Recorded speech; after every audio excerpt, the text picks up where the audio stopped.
Hello everyone, આપણા last લેક્ચરમાં આપણે ચેપ્ટર 2 સપુષ્પી વનસ્પતિઓમાં લિંગી પ્રજનનમાં પરાગનયન અને તેના 3 પ્રકારો વિશે સવિસ્તાર વર્ણન કર્યું. આ પરાગનયનની ઘટના એટલે કે જે 2 પ્રકારના જન્યુઓ નિર્માણ પામે છે તેવા નર અને માદા જન્યુઓ કે જેઓ અચલિત હોવાથી ફલન માટે તેમને સાથે લાવવા જરૂરી છે. તો પરાગાશયમાંથી જે મુક્ત થતી પરાગરજ છે તેને સ્ત્રીકેસરના પરાગાસન પર સ્થળાંતરિત કરવાની જે પ્રક્રિયા છે તેને આપણે પરાગનયન કહીએ છીએ. આ પરાગનયનના 3 પ્રકારો એટલે કે પોલિનેશનના 3 પ્રકારોમાં સ્વફલન, ઓટોગેમી, ગેઇટોનોગેમી અને પરવશ એટલે કે ઝેનોગેમીનો સમાવેશ થાય છે. આ 3 પ્રકારોમાં આપણે જોઈએ તો પરવશ એટલે કે ઝેનોગેમી પ્રકારનું જે પરાગનયન છે જેના કારણે આપણને જનીનિક ભિન્નતા જોવા મળે છે અને આના જ કારણે પુનઃસંયોજનનો ફાયદો પણ મળી રહે છે. જો વારંવાર સ્વફલન થાય તો તેના કારણે નિર્માણ પામતી સંતતિઓ કે જેમાં જનીનિક પુનઃસંયોજનનો ફાયદો મળતો નથી અને ભિન્ન જાતિઓનું નિર્માણ કરી શકાતું નથી. તો જોવા જઈએ તો સ્વફલન અને ગેઇટોનોગેમી કરતાં પણ પરવશ એટલે કે ઝેનોગેમી એ ઉત્તમ પ્રકારનું પરાગનયન ગણી શકાય. સ્વફલન દરમિયાન પરાગરજની મુક્તિ અને પરાગાશયની ગ્રાહ્યતાનો તાલમેલ જરૂરી છે. આ પ્રકારના પરાગનયનમાં ઉદાહરણ સ્વરૂપે કેટલીક એપિએસી, લેમિએસી અને કેક્ટેસી કુળની વનસ્પતિઓનો સમાવેશ કરી શકાય. તેમાં કેટલીક વનસ્પતિઓ જેવી કે અબુટી, વાયોલા કે કોમેલિના કે જે 2 પ્રકારના પુષ્પો ધરાવે છે જેવા કે હવાઈ પુષ્પો અને સંવૃત પુષ્પો કે જેમાં વિવિધતા જોવા મળે છે. આ હવાઈ પુષ્પો કે જે વનસ્પતિની ટોચના ભાગે જ્યારે સંવૃત પુષ્પો એ વનસ્પતિના નીચેના ભાગે જોવા મળે છે, પરંતુ સંવૃત પુષ્પો ક્યારેય ખીલતા હોતા નથી. જનીનિક દ્રષ્ટિએ ગેઇટોનોગેમી જોવા જઈએ તો અહીં સ્વફલન સાથે સામ્યતા દર્શાવે છે, પરંતુ કાર્યાત્મક દ્રષ્ટિએ તે પરફલન કે પરપરાગનયન ગણી શકાય, કારણ કે અહીં એ જ વનસ્પતિના અન્ય પુષ્પ પર પરાગનયનની જે પ્રક્રિયા છે તેમાં પરાગવાહનોનો સમાવેશ થાય છે, જેના કારણે આપણે તેને સંપૂર્ણ રીતે સ્વફલન ગણી શકાય નહીં. તો હવે આ લેક્ચરમાં આગળ વધતા આપણે પરાગવાહકો વિશે કેટલીક માહિતી પ્રાપ્ત કરીશું. તો હવે પરાગનયનની પ્રક્રિયામાં ભાગ લેતા જે પરાગવાહકો છે એ પરાગવાહકો એ 2 પ્રકારના હોય છે, એટલે કે અજૈવિક અને જૈવિક પ્રકારના પરાગવાહકો. સામાન્ય રીતે જે અજૈવિક વાહકો છે જેમાં પવન અને પાણીનો સમાવેશ થાય છે, જ્યારે જૈવિક વાહકો તરીકે કીટકો અથવા પ્રાણીઓનો સમાવેશ કરી શકાય. સામાન્ય રીતે મોટાભાગની બધી જ વનસ્પતિઓ એ જૈવિક વાહકોનો વધુ ઉપયોગ કરે છે અને ખૂબ જ ઓછી માત્રામાં વનસ્પતિઓ અજૈવિક એટલે કે પવન અને પાણી જેવા પરાગવાહકોનો પરાગનયનની પ્રક્રિયા માટે ઉપયોગ કરે છે. પવન અને પાણી બંને દ્વારા થતા પરાગનયનની પ્રક્રિયા આકસ્મિક ઘટના છે, એટલે કે અહીં આપણે એવું ચોક્કસ કહી જ ન શકાય કે પવન કે પાણીના વાહનની મદદથી પરાગરજ ચોક્કસ સ્થાને આવે અને તેના કારણે પરાગનયન શક્ય બને. તો આ પ્રક્રિયા માટે આ અનિશ્ચિતતાની પૂર્ણતા કે પૂર્તતા કરવા માટે મોટી સંખ્યામાં પરાગરજનું સર્જન થવું જરૂરી છે. અન્યથા એવું થઈ શકે કે પવન કે પાણી દ્વારા પરાગરજ નિષ્ફળ જાય અને પરાગાસન પર તેનું સ્થાપન થઈ શકે નહીં. તો આ પ્રક્રિયાને, આ અનિશ્ચિતતાને ટાળવા માટે આવી વનસ્પતિઓમાં મોટી સંખ્યામાં પરાગરજનું નિર્માણ થવું જરૂરી છે.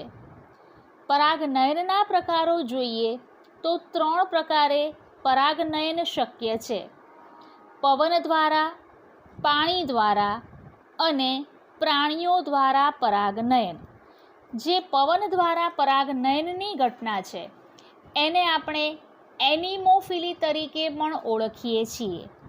તો હવે અજૈવિક પરાગનયન પૈકી પવન દ્વારા પરાગનયન ઘણું સામાન્ય છે. તો અહીં આકૃતિમાં જોવા મળે છે તે અનુસાર જે વનસ્પતિઓમાં પરાગનયનની પ્રક્રિયા દ્વારા પવનના વાહક તરીકે ઉપયોગથી પરાગનયન થતું હોય તેમાં સામાન્ય રીતે નર પુષ્પો ઊંચાઈએ અને માદા પુષ્પો નીચાઈએ ઉગેલા જોવા મળે છે. તો એના કારણે ઊંચાઈએ છૂટી પડતી પરાગરજ સરળતાથી નીચેના માદા પુષ્પોના પરાગાસન પર સ્થાપિત થઈ શકે. અહીં પવન દ્વારા પરાગનયનની જે પ્રક્રિયા છે એમાં આકર્ષિત અથવા તો ઘણા મધુરસથી ભરેલા હોય તેવા પુષ્પો ખીલતા નથી. એટલે કે અહીં પવનને આકર્ષણની કોઈ જરૂરિયાત રહેતી નથી. તેથી સામાન્ય રીતે આવી વનસ્પતિના પુષ્પો એ આકર્ષક હોતા નથી. ઉદાહરણ સ્વરૂપે લઈએ તો ઘઉં કે શેરડી જેવી કેટલીક એકદળી વનસ્પતિઓમાં પવન દ્વારા પરાગનયનની પ્રક્રિયા ઘણી સામાન્ય છે. અહીં નર પુષ્પો ઊંચાઈએ જ્યારે માદા પુષ્પો નીચેના ભાગે ખીલેલા હોય છે અને એના માટે પુષ્પો આકર્ષક હોવા જરૂરી નથી, પરંતુ આ પુષ્પોમાં પરાગરજની સંખ્યા ઘણી વધુ પ્રમાણમાં નિર્માણ પામે છે.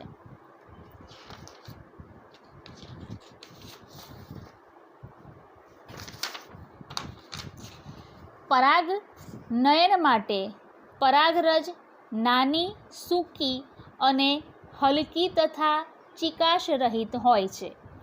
તો હવે આપણને પ્રશ્ન થાય કે આ શા માટે પરાગરજની આવી લાક્ષણિકતાઓ ધરાવે છે? જો પરાગરજ હલકી નહીં હોય તો તે પવનના પ્રવાહ સાથે સરળતાથી સ્થળાંતરિત થઈ શકશે નહીં. માટે આવી વનસ્પતિઓમાં નિર્માણ પામતી પરાગરજની લાક્ષણિકતા કહી શકાય કે તે ખૂબ જ સૂક્ષ્મ અને લીસી કે ચિકાશ રહિત હોય છે. તે પવનના પ્રવાહ સાથે ઝડપથી સ્થળાંતરિત થઈ વનસ્પતિના પરાગાસન પર સ્થાપિત થાય છે. આવી વનસ્પતિઓના પુંકેસરના પરાગાશયો ખૂબ જ સારી રીતે ખુલ્લા કે મુક્ત અને મોટા પીંછાયુક્ત પરાગાસન પણ હોવાથી પવન પ્રવાહિત પરાગરજને સરળતાથી જકડી શકે છે. પવન પરાગિત પુષ્પો સામાન્ય રીતે એક જ અંડક ધરાવે છે. દાખલા તરીકે ઘઉં અને મકાઈ વર્ગની કેટલીક વનસ્પતિ. તો આવી ઘઉં અને મકાઈ વર્ગની કેટલીક વનસ્પતિ કે જેની અંદર સામાન્ય રીતે પુષ્પો એક જ અંડકયુક્ત અથવા તો બીજાશય ધરાવતા પુષ્પ વિન્યાસ ધરાવે છે. ઉદાહરણ સ્વરૂપે આપણે જોઈએ કે મકાઈનો ડોડો કે જેના પરાગાસન અને પરાગવાહિની પવનમાં ભૌતિક રીતે લહેરાય છે તે પરાગરજને જકડે છે, જેના કારણે પરાગનયન સરળતાથી પવનના વાહક દ્વારા શક્ય બને છે. ઘાસ વર્ગની કેટલીક વનસ્પતિઓ કે જેમાં આ પ્રકારનું પરાગનયન ખૂબ જ સામાન્ય છે. તો હવે પવન દ્વારા પરાગનયનની પ્રક્રિયા કે જેમાં સામાન્ય રીતે પરાગરજ અને પરાગાસન એ લાક્ષણિક હોવા જરૂરી છે. પરાગરજ કે જે નાની, સૂક્ષ્મ, લીસી અને ચિકાશ રહિત હોય છે કે જે પવનના પ્રવાહ સાથે સરળતાથી સ્થળાંતરિત થઈ શકે, અને પરાગાસન એ ખુલ્લા અને જકડી શકે તેવા પીંછાયુક્ત હોવા જરૂરી છે. તો ઉદાહરણ સ્વરૂપે ઘઉં, મકાઈ અથવા શેરડી જેવી વનસ્પતિઓમાં કે ઘાસ વર્ગની કેટલીક વનસ્પતિઓમાં સામાન્ય રીતે પવન દ્વારા પરાગનયનની પ્રક્રિયા જોવા મળે છે. પરાગનયનનો અન્ય પ્રકાર જોઈએ તો પાણી દ્વારા પરાગનયનની પ્રક્રિયા. તો હવે સામાન્ય રીતે પાણી દ્વારા પરાગનયનની પ્રક્રિયા કે જેમાં અજૈવિક વાહક દ્વારા પરાગનયનની પ્રક્રિયા ગણી શકાય. તો હવે આ પ્રકારના પરાગનયનમાં પણ ઘણી ઓછી સંખ્યામાં કે ઘણી ઓછા પ્રમાણમાં પરાગનયન જોવા મળે છે. પાણી દ્વારા પરાગનયન ખૂબ જ ઓછી માત્રામાં એટલે કે 30 જેટલી મર્યાદિત જાતિઓમાં જ જોઈ શકાય છે. તો સામાન્ય રીતે આ પ્રકારની વનસ્પતિ કે જેમાં પાણી દ્વારા પરાગનયન થતું હોય કે જે જલીય એકદળી વનસ્પતિ છે, અને નીચલી કક્ષાની વનસ્પતિ જેવી કે લીલ, દ્વિઅંગી અને ત્રિઅંગી વનસ્પતિઓમાં પણ પાણી નરજન્યુનું સ્થળાંતર માદાજન્યુ સુધી કરે છે. એટલે કે પાણી એક વાહક તરીકે વર્તે છે. તો હવે જે પાણી દ્વારા પરાગનયનની પ્રક્રિયા છે તેને આપણે હાઇડ્રોફિલી પ્રકારનું પરાગનયન કહી શકાય. જેમાં આપણે પવન દ્વારા પરાગનયનની પ્રક્રિયા છે કે જેને એનિમોફિલી તરીકે ઓળખીએ છીએ, એવી જ રીતે પાણી દ્વારા પરાગનયનની પ્રક્રિયા જેને હાઇડ્રોફિલી તરીકે ઓળખવામાં આવે છે. તો જે નીચલી કક્ષાની કે જલીય એકદળી વનસ્પતિઓ છે એવી વનસ્પતિ જેમાં 30થી પણ ઓછી મર્યાદિત પ્રજાતિઓમાં આ પ્રકારે પરાગનયન જોવા મળે છે. નરજન્યુના વહન માટે પાણી વાહક તરીકે ઉપયોગી છે. તો હવે નરજન્યુના વહન અને ફલન બંને માટે પાણીની જરૂરિયાત રહે છે. તેથી માત્ર દ્વિઅંગી અને ત્રિઅંગીઓનું વિતરણ સીમિત છે. એટલે કે પાણીની જરૂરિયાત હોવાથી અહીં થોડી જ વનસ્પતિ આ પ્રકારે પરાગનયન દર્શાવે છે. ઉદાહરણ સ્વરૂપે લઈએ તો વેલેસનેરિયા, હાઇડ્રા અને ઝોસ્ટેરા જેવી કેટલીક વનસ્પતિઓ જે પાણી પરાગિત વનસ્પતિ છે. તો હવે વાત કરીએ કે જે ઝોસ્ટેરા પ્રકારની વનસ્પતિ છે તે એક પ્રકારનું દરિયાઈ ઘાસ પણ કહી શકાય. મોટાભાગની જલીય વનસ્પતિ જેવી કે જલકુંભી અને જલીય લીલીમાં પણ પુષ્પો પાણીની સપાટી ઉપર રહે છે. આથી સ્થલજ વનસ્પતિઓની જેમ જ કીટકો દ્વારા પરાગિત થાય છે. એટલે કે પુષ્પો પાણીમાં હોવા છતાં પણ એમાં પરાગનયનની પ્રક્રિયા પાણી દ્વારા નહીં પણ કીટકો દ્વારા થશે. એટલે એવું ન કહી શકાય કે પાણીમાં ઉગતી બધી જ વનસ્પતિ કે જેમાં પાણી વાહક તરીકે પરાગનયનની પ્રક્રિયામાં મદદ કરે છે.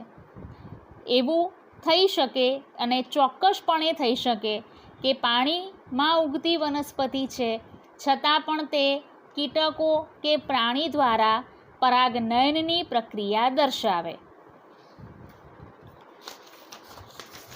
વાત કરીએ આપણે વેલેસનેરિયા નામની વનસ્પતિ તો હવે અહીં આકૃતિમાં જોવા મળે છે તેમ કે જે આ વેલેસનેરિયા વનસ્પતિ છે કે જેમાં સામાન્ય રીતે માદા પુષ્પો એ પાણીમાં અંદરની બાજુએ ખીલે છે, પણ જે દરમિયાન પરાગનયનની પ્રક્રિયા થશે ત્યારે માદા પુષ્પોના લાંબા વૃંતની મદદથી પુષ્પો પાણીની સપાટી પર આવે છે અને એ દરમિયાન નર પુષ્પોમાંથી છૂટી પડતી પરાગરજ સપાટી પર આવતા પુષ્પના પરાગાસન પર સ્થાપિત થઈ વળી આ સ્પ્રિંગ જેવા વૃંતની મદદથી માદા પુષ્પો પાણીમાં ખેંચાઈ જાય છે.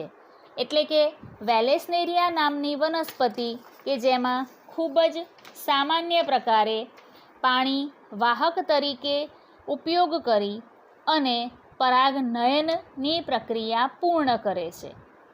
તો વેલેસનેરિયામાં જે માદા પુષ્પો પોતાના લાંબા વૃંત વડે પાણીની સપાટી પર આવે છે, નર પુષ્પો દ્વારા જ્યારે પૂંજન્યુઓ મુક્ત થાય છે તો આ પૂંજન્યુઓ પણ વજનમાં હલકા હોવાથી પાણીની સપાટી પર મુક્ત થાય છે અને વેલેસનેરિયાના માદા પુષ્પોના પરાગાસન આ પરાગરજને ગ્રહણ કરે છે.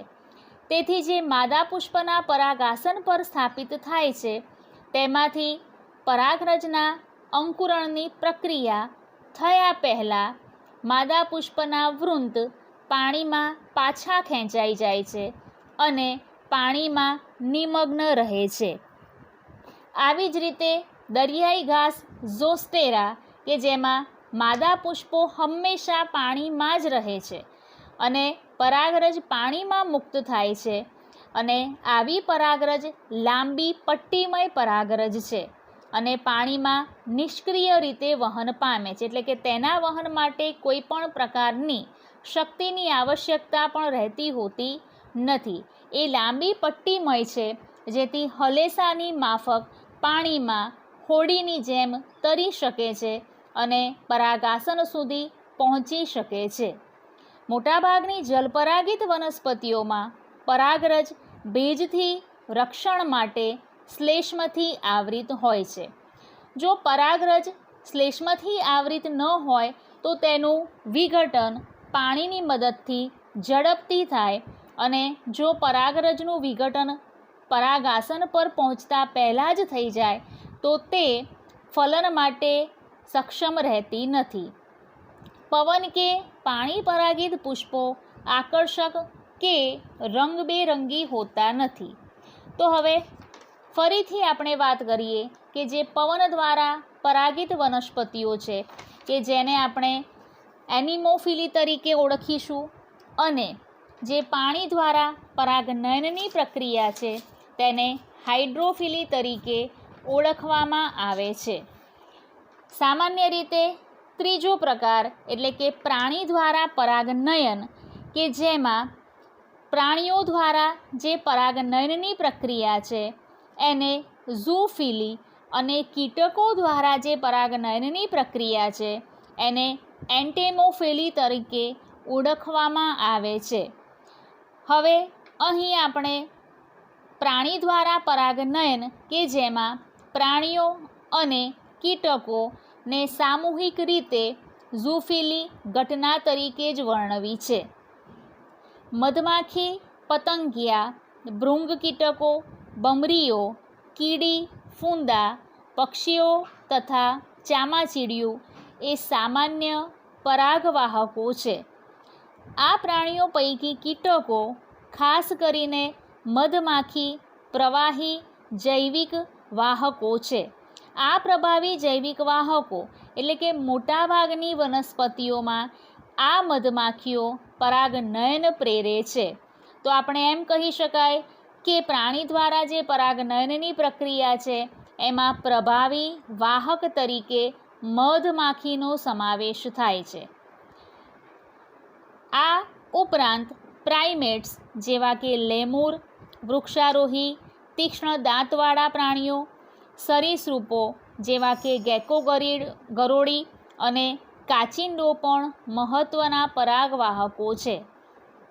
તો હવે આ પ્રકારની જે વનસ્પતિઓ છે કે જે પ્રાણી દ્વારા પરાગનયન દર્શાવે છે, તો આવી વનસ્પતિની પરાગરજ એ ચિકાશ રહિત હોવી જરૂરી છે, ચિકાશયુક્ત હોવી જરૂરી છે. ચિકાશયુક્ત હોવાના કારણે તે પ્રાણીના શરીર સાથે ચોંટી જશે અને સરળતાથી તેનું વાહક તરીકે ઉપયોગ કરી અને વનસ્પતિના માદા પુષ્પના પરાગાસન પર સ્થાપિત થઈ શકે. તો હવે આવી વનસ્પતિઓના પુષ્પ કે જે રંગબેરંગી, આકર્ષક, સુગંધ અને મધુરસથી ભરપૂર હોય છે. જો આ વનસ્પતિના પુષ્પો રંગબેરંગી, આકર્ષક, સુગંધ કે મધુરસથી ભરપૂર ન હોય તો પ્રાણીઓ આકર્ષાય નહીં અને તેની મધુરસનું ચૂસન કરવા આવે નહીં, કે જેના કારણે પરાગનયન શક્ય ન બને. આવી વનસ્પતિઓના ઘણા બધા પુષ્પો એકત્રિત થઈને આકર્ષક પુષ્પવિન્યાસ પણ દર્શાવે છે, જેના કારણે આ પુષ્પવિન્યાસને ઊંચાઈએ ઉડતા પક્ષીઓ એ સરળતાથી નિહાળી શકે અને તેનો ઉપયોગ કરવા માટે નજીક આવતા વનસ્પતિમાંથી મુક્ત થયેલી પરાગરજ તેમના શરીર પર ચોંટે અને જેનું સરળતાથી વહન કરી શકે. કેટલીક માખીઓ અને ભૃંગ કીટકો પરાગિત પુષ્પો પ્રાણીઓને આકર્ષવા ગંદી દુર્ગંધ પણ સર્જે છે. તો હવે કેટલીક વનસ્પતિ કે જેમાં આવી વનસ્પતિઓના પુષ્પો એ કીટકોનું ઘર પણ બની રહે છે. એટલે કે આવા કીટકો એ વનસ્પતિના પુષ્પોની અંદર પોતાનું ઘર બનાવે છે, ત્યાં ઈંડા પણ મૂકે છે, કે જેના કારણે પરસ્પર સમન્વયની પ્રક્રિયાથી એકબીજાને ખોરાક પ્રાપ્તિ, રહેઠાણ પ્રાપ્તિ તેમજ પરાગનયનની પ્રાપ્તિ થઈ શકે. તો આપણે જોયો આ અનુસાર પ્રાણી દ્વારા પરાગનયનની પ્રક્રિયા કે જેને ઝૂફિલી કે એન્ટેમોફિલી તરીકે પણ ઓળખવામાં આવે છે.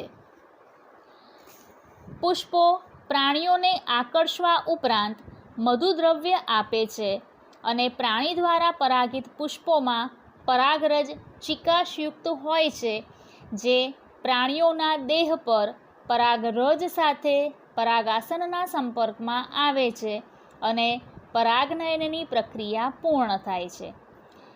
કહ્યા અનુસાર કેટલીક જાતિઓના પુષ્પોના કીટકો ઈંડા મૂકવાનું સલામત સ્થાન પણ પુષ્પ ધરાવે છે.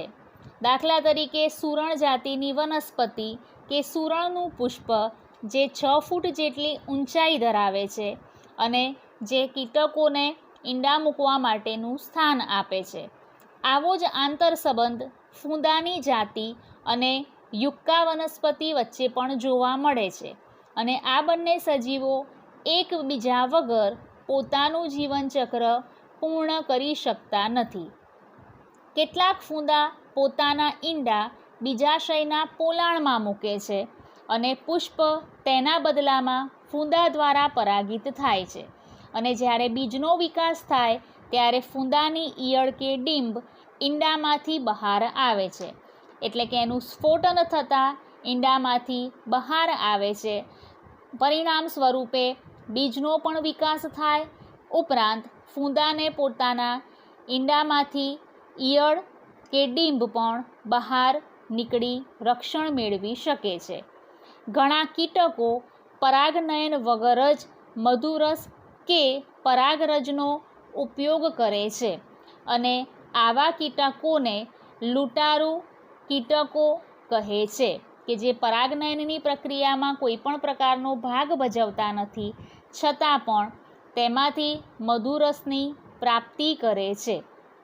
કેટલાક તીડ જાતિના એવા પ્રકારના કીટકો કે જે ફક્ત ખોરાક અર્થે જ ઉપયોગ કરે છે અને વનસ્પતિના પુષ્પો સાથે સંપૂર્ણ વનસ્પતિનો પણ નાશ કરે છે. તો હવે પરાગનયનની પ્રક્રિયા એટલે કે પરાગાશયમાંથી મુક્ત થતી પરાગરજને સ્ત્રી કેસરના પરાગાસન પર સ્થાપિત કરવાની પ્રક્રિયા જેને પરાગનયન કહે છે, આ પરાગનયન 3 પ્રકારે થઈ શકે: પવન દ્વારા, પાણી દ્વારા અને પ્રાણી દ્વારા. પવન દ્વારા પરાગનયનની પ્રક્રિયા, જેને એનિમોફિલી, પાણી દ્વારા પરાગનયનની પ્રક્રિયા, જેને હાઇડ્રોફિલી, અને પ્રાણી કે કીટકો દ્વારા પરાગનયનની પ્રક્રિયા, જેને એન્ટેમોફિલી કે ઝૂફિલી તરીકે ઓળખવામાં આવે છે.